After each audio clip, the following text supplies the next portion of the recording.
ശരിക്കും രാജ്യദ്രോഹികളാണ് അവർ. ആ ഭരിക്കുന്ന ഗവൺമെൻറ്റിനെതിരെയുള്ള രാജ്യദ്രോഹികൾ അല്ലേ? അങ്ങനെയായിരുന്നല്ലോ നമ്മൾ, രാജ്യദ്രോഹികളായിരുന്നല്ലോ ഇൻഡിപെൻഡൻസ് ഡേ 1947 മുന്നേ അല്ലേ? പക്ഷെ അവിടെ ആരെ ജയിച്ച്? ഇപ്പുറത്ത് നിൽക്കുന്ന ജനങ്ങൾ അല്ലേ, ഈ രാജ്യദ്രോഹികളെന്ന് വിളിക്കപ്പെടുന്നവർ. സൈബർ ബുള്ളിംഗ് എന്ന് പറഞ്ഞു കഴിഞ്ഞാൽ 2 ദിവസം കറണ്ട് പോയി കഴിഞ്ഞാൽ തീരാവുന്നുള്ളൂ. വിസ്മയ മോഹൻലാൽ പ്രതികരിച്ചതിൽ വലിയ സൈബർ ബുള്ളിംഗ് എന്ന് പറഞ്ഞാൽ 2 ദിവസം കറണ്ട് ഇല്ലാതെ എല്ലാവരും സൈബർ ബുള്ളിങ് കഴിഞ്ഞില്ലേ? ഒരു വ്യക്തി വളർച്ച പൂർത്തിയായി, പ്രായപൂർത്തിയായി കഴിഞ്ഞാൽ സ്വന്തമായിട്ടുള്ളതും ചുറ്റുപാടുമുള്ളതും ചുറ്റിലുള്ളവരുടെയും ഒരു നിയന്ത്രണവുമില്ലാതെ സ്വന്തമായി സ്വതന്ത്ര ചിന്താഗതിയിൽ സംസാരിക്കുമ്പോൾ ഇവിടെ എന്താ ആളുകൾക്ക് ഇത്ര പ്രശ്നം? പിന്നെ ഈ പാറ്റ എന്ന് പറയുന്ന ജീവി ഈ ലോകത്തെ ഏറ്റവും ശക്തനായ ഒരു ജീവിയാണ്. അതിന് ഒരിക്കലും ബോംബിട്ട് തകർക്കാൻ പറ്റില്ല. രാജ്യതലസ്ഥാനത്ത് ഇപ്പോൾ CJPയുടെ നേതൃത്വത്തിൽ വലിയ സമരങ്ങൾ നടക്കുകയാണ്. രാജ്യത്തെ യുവാക്കളെല്ലാം ആ സമരത്തിലാണ്. പക്ഷേ ആ സമരത്തെ സർക്കാർ ഭീകരമായാണ് അടിച്ചൊതുക്കാൻ ശ്രമിക്കുന്നത്. അത് ശ്രദ്ധിച്ചിട്ടുണ്ടോ? എന്താണ് CJPയുടെ സമരത്തെക്കുറിച്ച് താങ്കളുടെ അഭിപ്രായം? നമ്മൾ എന്താണ് പറഞ്ഞത്? ഡെമോക്രസി എന്നല്ല പറയുന്നത്. ഓക്കെ, ഡെമോക്രസി മീൻസ് അത് ജനങ്ങൾക്ക് വേണ്ടി അല്ലേ? ജനങ്ങൾക്ക് വേണ്ടി നിയോഗിക്കപ്പെട്ടതാണ് ആരെ? സർക്കാർ. ആ സർക്കാരിനെ ആര് ഏറ്റെടുത്ത് നടത്തിയാലും അത് ആർക്ക് വേണ്ടിയാണ്? ജനങ്ങൾക്ക് വേണ്ടി. അപ്പോൾ അവിടെ എന്താണ് നടപ്പാവേണ്ടത്? ആക്ച്വലി ഈ പറയുന്ന ജനങ്ങളോടും കൂടി ചർച്ച ചെയ്ത് അവർക്ക് ഇഷ്ടമുള്ളതനുസരിച്ചുള്ള തീരുമാനങ്ങൾ എടുക്കാനാണല്ലോ അല്ലേ? അവർ ചേർന്നിട്ടാണല്ലോ ഈ എന്താണ് ഗവൺമെൻറ്റിനെ ഉണ്ടാക്കുന്നതും അതിലാളുകൾ ഉണ്ടാക്കും. അപ്പോൾ അവർ പറഞ്ഞ ജനങ്ങൾക്ക് വേണ്ടിയാണ്, ഇതൊക്കെ നമ്മൾ ജനങ്ങൾക്ക് വേണ്ടി. അപ്പോൾ ജനങ്ങളോട് എന്താണ് ഈ തീരുമാനിക്കുന്ന സമയത്ത് എന്താ അഭിപ്രായം ചോദിക്കാത്തത്? എന്ത് സംഭവിക്കുന്നില്ല? അപ്പോൾ ഡെമോക്രസി ഇല്ല നമ്മുടെ നാട്ടിൽ. അവർ കുറച്ച് പേരുടെ ഇഷ്ടങ്ങൾ അല്ലേ? ഇത് നമ്മളൊരു പാർലമെൻറ്റിലൊരു നിയമസഭയിലൊരു കാര്യം സംസാരിക്കുമ്പോൾ അവിടെ എവിടെ ജനപങ്കാളിത്തം? ജനങ്ങൾക്ക് വേണ്ടി എന്ന് പറയപ്പെടുന്ന സ്ഥലത്ത് ജനങ്ങളാൽ തീരുമാനിക്കപ്പെടുന്നല്ല അവിടുത്തെ നിയമങ്ങളും കാര്യങ്ങളും ആണോ? അപ്പോൾ എന്തറിയും? ജനങ്ങൾ പുറത്തിറങ്ങും. ആ ജനങ്ങളെ രാജ്യദ്രോഹികളെന്ന് വിളിക്കാം. ശരിക്കും രാജ്യദ്രോഹികളാണ് അവർ. ആ ഭരിക്കുന്ന ഗവൺമെൻറ്റിനെതിരെയുള്ള രാജ്യദ്രോഹികൾ അല്ലേ? അങ്ങനെയായിരുന്നല്ലോ നമ്മൾ, രാജ്യദ്രോഹികളായിരുന്നല്ലോ ഇൻഡിപെൻഡൻസ് ഡേ 1947 മുന്നേ അല്ലേ?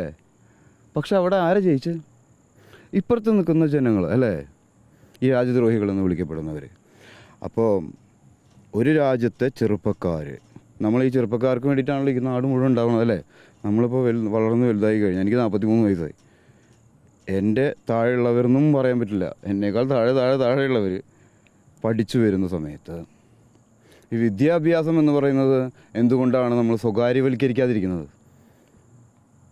ഒരു സാധനം സ്വകാര്യവൽക്കരിക്കപ്പെടുമ്പോൾ അവിടെ സ്വാധീനിക്കാൻ എളുപ്പമാണ്. അത് ഗവൺമെൻറ്റിൻ്റെ ആണെങ്കിൽ, സർക്കാരിൻ്റെ ആണെങ്കിൽ സ്വാധീനിക്കാൻ എളുപ്പമല്ല. കാരണം അതിൽ ഒരുവിധം എല്ലാ പാർട്ടിക്കാരും എല്ലാ പൊളിറ്റിക്കലും എല്ലാ രാഷ്ട്രീയത്തിലും വിശ്വസിക്കുന്നവരുണ്ടാവില്ലേ? പെട്ടെന്ന് അതത്ര എളുപ്പമല്ല.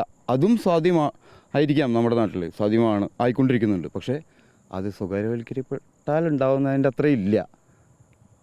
അപ്പോൾ കഷ്ടപ്പെട്ട് ഇതിന് ലക്ഷ്യം കണ്ട് ചെറുപ്പം മുതലേ വളർന്നു വരുന്ന വിദ്യാർത്ഥികൾ, എല്ലാ വിദ്യാർത്ഥികൾക്കാണ്, നമ്മുടെ താഴെയുള്ളവർക്ക് വേണ്ടിയിട്ടാണ്, നമുക്ക് പിന്നാലെ വരുന്നവർക്ക് വേണ്ടിയിട്ടാണെന്ന് പറയുമ്പോൾ അതിനെ സ്വകാര്യവൽക്കരിക്കപ്പെടുക എന്ന് പറഞ്ഞു കഴിഞ്ഞാൽ അത് ഭരിക്കാനുള്ള ബുദ്ധിമുട്ട് കൊണ്ടുവേണോ, ഇത് ചെയ്യാനുള്ള ബുദ്ധിമുട്ടാണോ എന്ന് എനിക്കറിയില്ല. ഇതൊക്കെ ഓരോരുത്തർക്ക് കൊടുക്കുന്നത് ഇത് നന്നായി നടത്താൻ വേണ്ടിയിട്ടാണല്ലോ നമ്മളൊരാൾക്കാരെ ഏൽപ്പിക്കുന്നത്. ആ ആൾക്കാർ അത് വേറെ ആൾക്കാർക്ക് കൊടുക്കുക എന്ന് പറഞ്ഞു കഴിഞ്ഞാൽ മനസ്സിലായി എൻ്റെ പൊളിറ്റിക്സ്. പണിയെടുക്കാതെ പരിപാടി ചെയ്യുന്നതാണ്. അങ്ങനെയാണെങ്കിൽ ഇത് മൊത്തം അങ്ങോട്ട് കൊടുക്കാമല്ലോ അവർക്ക്. ഇത്രയും ബുദ്ധിമുട്ടുള്ള പണിയാണെങ്കിൽ മൊത്തമായിട്ട് ഏൽപ്പിച്ചിട്ടാണ് പോയിക്കോട്ടെ. അല്ലാതെ പിന്നെ എന്താ പറയുക, നമ്മുടെ വിദ്യാഭ്യാസം, ആരോഗ്യം അല്ലേ, ഒരു നാടിന് കിട്ടാവുന്ന, നാട്ടിലുള്ളവർക്ക്, ഈ നാടെന്ന് പറയുന്നത് എന്താ, നാട്ടുകാരല്ലേ? ഒരു ഫ്ലാഗ് എന്ന് പറയുന്നതല്ല, ഇന്ത്യയുടെ ഫ്ലാഗ് എന്ന് പറയുന്നത് ഇന്ത്യയിലത്തെ ആൾക്കാർ. ഈ ആളുകൾക്ക് വേണ്ടിയിട്ടാണ് ഇതൊക്കെ എന്ന് പറയും. ആളുകൾക്ക് അറിയൂല. ആളുകൾ എന്തെങ്കിലും എതിർപ്പ് പറഞ്ഞാൽ എന്തായി? ഇത് തന്നെയാണ് എല്ലായിടത്തും നടക്കുന്നത്, ഈ സ്വകാര്യവൽക്കരണം. ഇത് സ്വകാര്യമായ ഒരു ബ്രിട്ടീഷ് കമ്പനി ഇനി സ്വകാര്യം എന്ന് പറയാമല്ലേ? നമ്മളെ സംബന്ധിച്ച് നോക്കുമ്പോൾ അവരെ മാറ്റിയില്ല. എന്നിട്ട് നമ്മുടെ നാട്ടുകാർ തിരഞ്ഞെടുത്ത്, നാട്ടുകാർക്ക് എല്ലാവരും കൂടി ഭരിക്കാൻ പറ്റില്ലല്ലോ. അതുകൊണ്ടാണല്ലോ ഒരു ആൾക്കാരെ ഏൽപ്പിക്കുന്നത്. അപ്പോൾ ഇതൊന്നും സംഭവം ഈ ഡെമോക്രസി അല്ലെങ്കിൽ ഈ ഡെമോക്രാറ്റിക് നാട്ടിൽ നടക്കുന്നില്ല. അപ്പോൾ ഈ സമയത്ത് മാത്രം ഉണ്ടാവേണ്ടതല്ല ഇത്, മനസ്സിലായ? ഓരോരോ മേഖലകളായിട്ട് കൊടുത്തു കഴിഞ്ഞാൽ പിന്നെ ഇവിടെ എന്തിനാണ് പിന്നെ ഒരു രാജ്യത്തെ ജനങ്ങളാൽ തിരഞ്ഞെടുക്കപ്പെട്ട വ്യക്തികളാണ് ഞങ്ങളെന്ന് പറഞ്ഞ് സത്യപ്രതിജ്ഞ ചെയ്തിട്ട് ഇത് ചെയ്യുന്നത്. ഇത് ഒരു പാർട്ടിക്കെതിരെയല്ല. നമ്മുടെ ഇവിടെ നാട്ടിൽ എന്തെങ്കിലും ഒരു പ്രശ്നം ഉണ്ടാകുമ്പോൾ പ്രശ്നക്കാരിയും പ്രശ്നക്കാരനെയാണ് കൂടുതൽ വേട്ടയാടപ്പെടുന്നത്. മനസ്സിലായ? അത് നമ്മുടെ നാട്ടിലാണെങ്കിലും എവിടെ നാട്ടിലാണെങ്കിലും ആ പ്രശ്നം സ്റ്റിൽ ദർ. പ്രശ്നം പരിഹരിക്കപ്പെടുന്നില്ല. പ്രശ്നമാണ് നമുക്ക് ചർച്ച ചെയ്യേണ്ടത്. അത് പ്രശ്നമല്ലാതെ വ്യക്തിഹത്യകളിലേക്കും അല്ലെങ്കിൽ ചില സ്ഥാപനങ്ങളിലേക്കും മാറുമ്പോഴാണ് അവിടെ തമ്മിലുണ്ടാവുന്നത് അല്ലേ? അപ്പോൾ ഒരു പ്രശ്നം ഏറ്റവും നാടിന് ഗുണമെന്ന രീതിയിൽ വേണം ചർച്ച ചെയ്യാനും പരിഹരിക്കപ്പെടാനും.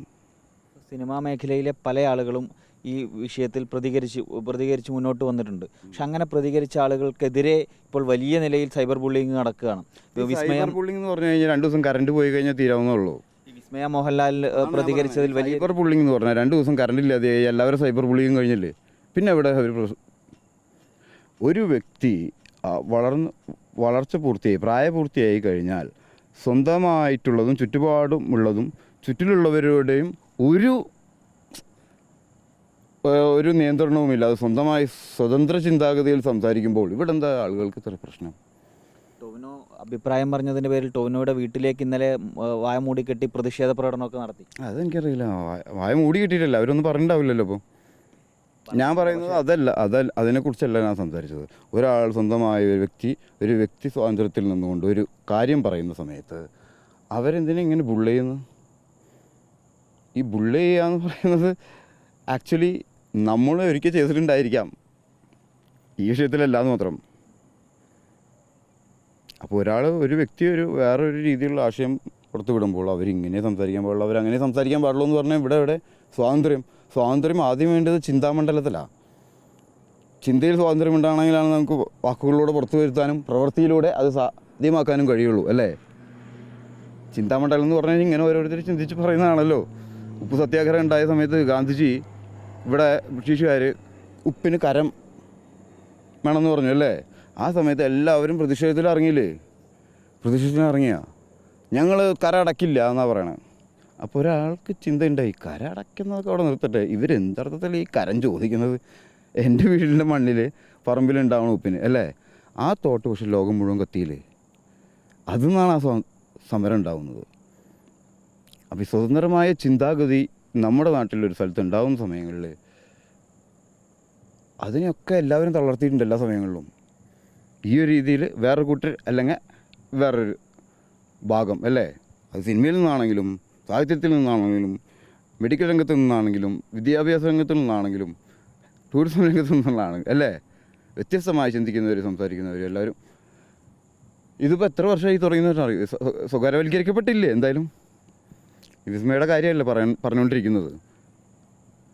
ഞാൻ ആദ്യമായിട്ടാണ് ഇത്രയും ശക്തമായിട്ട് പറയുന്നത് കേട്ടിട്ടുള്ളത്. അല്ലെങ്കിൽ ഒരാൾ ഒരു സമൂഹത്തിലായി കഴിയുമ്പോൾ അങ്ങനത്തെ ഒരു ഭാഗം ആ ഭാഗം നിൽക്കുന്നത് അല്ലെങ്കിൽ ചുറ്റുമുള്ളവരുടെ ഒരുപാട് നിയന്ത്രണത്തിലായിരിക്കും. പറയാൻ പാടില്ല. അത് കുടുംബം നോക്കിയിട്ട് അല്ലെങ്കിൽ അവർക്ക് കേൾക്കുന്ന പ്രശ്നങ്ങൾ അതിന് ശേഷം അതൊക്കെ കണ്ടറിഞ്ഞുകൊണ്ടാണ് അവർ അരുതെന്ന് പറയുന്നത്. പക്ഷെ ഇത്രയും ധൈര്യം കാണിച്ചത് നന്നായി അല്ലേ? അപ്പം നമ്മൾ അതിന് കൂടുതൽ സപ്പോർട്ട് ചെയ്യല്ലേ വേണ്ടത്? ഡൽഹിയിൽ നടക്കുന്ന യുവാക്കളുടെ സമരത്തിനൊപ്പമാണ് ഷൈൻ ടോം ചാക്കോ. ഞാൻ ഡൽഹിയിൽ നടക്കുന്ന യുവാക്കൾക്കൊപ്പമല്ല. ഈ ലോകത്തെ എവിടെ ജനങ്ങൾക്കെതിരെ അല്ലെങ്കിൽ ജനങ്ങളുടെ ഒരു ജീവനും സ്വത്തിനും അല്ലെങ്കിൽ അവരുടെ ഇഷ്ടങ്ങൾക്കനുസരിച്ച് നമുക്ക് ജീവിക്കാൻ പറ്റാത്തിടത്തൊക്കെ നമ്മൾ ഒപ്പമുണ്ടാവും. ഒരാൾക്ക് അതാണല്ലോ സ്വാതന്ത്ര്യം കൊണ്ട് കിട്ടുന്നത് അല്ലേ? സ്വന്തമായി ചിന്തിക്കാനും പ്രവർത്തിക്കാനും ജീവിക്കാനും. അത് ഒരാളുടെ മെക്കെട്ട് കയറിയിട്ടല്ല, അത് അവിടെ നിന്ന് ഇങ്ങോട്ടാണെങ്കിലും ഇവിടെ നിന്ന് അങ്ങോട്ടാണെങ്കിലും അത് അയാളുടെ സ്വാതന്ത്ര്യമാണ്. അതിലേക്ക് കടന്ന് വന്നിട്ട് ചെയ്യുന്നത് ആരാണ് അപ്പോൾ ദ്രോഹികളെന്ന് അവൻ ചിന്തിച്ചാൽ മതി. ചിലപ്പോൾ ഞാനാകാം, ചിലപ്പോൾ നിങ്ങളാവും, ചിലപ്പോൾ വേറൊരാളാവും. അത് തിരിച്ചറിയാം. പിന്നെ ഈ പാർട്ടി രൂപീകരിച്ചത് കൊണ്ടാണോ ഈ പ്രശ്നമെന്ന് ചോദിച്ചു കഴിഞ്ഞാൽ ഈ പാർട്ടിയുടെ പേരിടാൻ കാരണം അറിയാലോ അല്ലേ? അല്ലേ? ആ പറഞ്ഞു. പിന്നെ ഈ പാറ്റ എന്ന് പറയുന്ന ജീവി ഈ ലോകത്തെ ഏറ്റവും ശക്തനായ ഒരു ജീവിയാണ്. അതിന് ഒരിക്കലും ബോംബിട്ട് തകർക്കാൻ പറ്റില്ല. ഈ ലോകത്തെ എല്ലാം നശിച്ചു പോയാലും അവസാനം ഉണ്ടാവുന്ന ജീവി ഏതാണെന്നറിയോ? പഠിച്ചിട്ടുണ്ടോ പാറ്റ? അറിയോ അങ്ങനൊരു കാര്യം? അപ്പോൾ പാറ്റ എന്ന് വിളിക്കുന്നത് തെറ്റല്ല. അത് ഒരാൾ കുറ്റമായിട്ടാണ് കളിയാക്കാനാണ് വിളിച്ചെങ്കിലും അന്നെടുത്ത് പ്ലേസ് ചെയ്ത ആൾക്കാർ മണ്ടയുള്ളവരാ. കാരണം പാറ്റയോളം അതിജീവിക്കുന്ന ഒരു ജീവിയുമില്ല. എങ്ങനെയൊക്കെ തല്ലുകെടുത്തിയാലും എങ്ങനെയൊക്കെ എതിർത്താലും നശിപ്പിക്കാൻ നോക്കിയാലും ഒരു ബോംബ് പൊട്ടിപ്പോയാൽ നോക്കുക പാറ്റകൾ ഇങ്ങനെ വരണം. പാറ്റേനെ ബോംബിടാനൊന്നും പോരുതെടുത്ത് കഴിഞ്ഞിട്ട് സമാധാനപരമായിട്ട് നമുക്ക് കാര്യങ്ങൾ തീർക്കാമെന്ന് പറഞ്ഞാൽ അത് നടക്കില്ലെങ്കിൽ എനിക്കറിയില്ല. നമ്മളിരിക്കും മുമ്പ് വെട്ടില്ലേ എല്ലാം ചെയ്യുന്നത് വളർന്നു വരുന്നവർക്ക് വേണ്ടിയിട്ട്. ആ വളർന്നു വരുന്നതിനെ നമ്മൾ കോടാലി വെച്ച് കഴിഞ്ഞാൽ എങ്ങനെ ഇരിക്കും അല്ലേ? എന്തെങ്കിലും മനസ്സിലാവുന്നില്ല ചേട്ടാ, ഞാൻ പറയുന്നതൊക്കെ മനസ്സിലായ? ഇതിന് ഇനി വ്യക്തമായ നിലപാടുകൾ ഓരോ മാധ്യമപ്രവർത്തകനും എടുക്കണം, ഓരോ മാധ്യമങ്ങളും എടുക്കണം. ഇവിടെ മാധ്യമപ്രവർത്തകൻ ഡൽഹിയിൽ അവർ ആക്രമിക്കപ്പെടുന്നു അല്ലെങ്കിൽ അവരുടെ പ്രതിഷേധത്തിനെതിരെ ഇവർ പ്രതികരിക്കുന്നു എന്നുള്ളതല്ല. ഞങ്ങളും ഇതിൻ്റെ കൂടെ ഉണ്ടെന്നുണ്ട്. നിങ്ങളും ഇറങ്ങണം. ഒരു നാടിൻ്റെ ഒരു സമൂഹത്തിൻ്റെ മുന്നേറ്റത്തിനും അല്ലെങ്കിൽ എന്താണ് നമ്മുടെ അതിൻ്റെ മഹത്വത്തിനും അല്ലെങ്കിൽ അതിൻ്റെ ഉന്നമനത്തിനും എല്ലാം അവിടുത്തെ മാധ്യമങ്ങൾക്ക് വലിയൊരു പങ്കുണ്ട് സിനിമയേക്കാൾ. കാരണം സിനിമ അയാൾ 2.5 മണിക്കൂർ അവിടെ പോയിരുന്നാലേ കാണാൻ പറ്റുന്നുള്ളൂ അല്ലേ? പക്ഷെ മാധ്യമം, അതായത് വാർത്താ ചാനലുകൾ 24 മണിക്കൂർ ഒരു പൗരൻ്റെ കയ്യിലാണ്. അപ്പോൾ ഇതിലൂടെ വിടുന്ന സാധനങ്ങൾക്കനുസരിച്ചായിരിക്കും അവൻ്റെ ചിന്തയും പ്രവൃത്തിയും. അപ്പോൾ നിങ്ങൾക്ക് ശക്തി നൽകാൻ ഏറ്റവും പറ്റിയ ആളുകൾ നിങ്ങളത് എൻ്റെ അഭിപ്രായമായിട്ടും ഇവരുടെ അഭിപ്രായമായിട്ടും പറയാതെ റിപ്പോർട്ടറിൻ്റെ അഭിപ്രായമായിട്ട് പറയാം.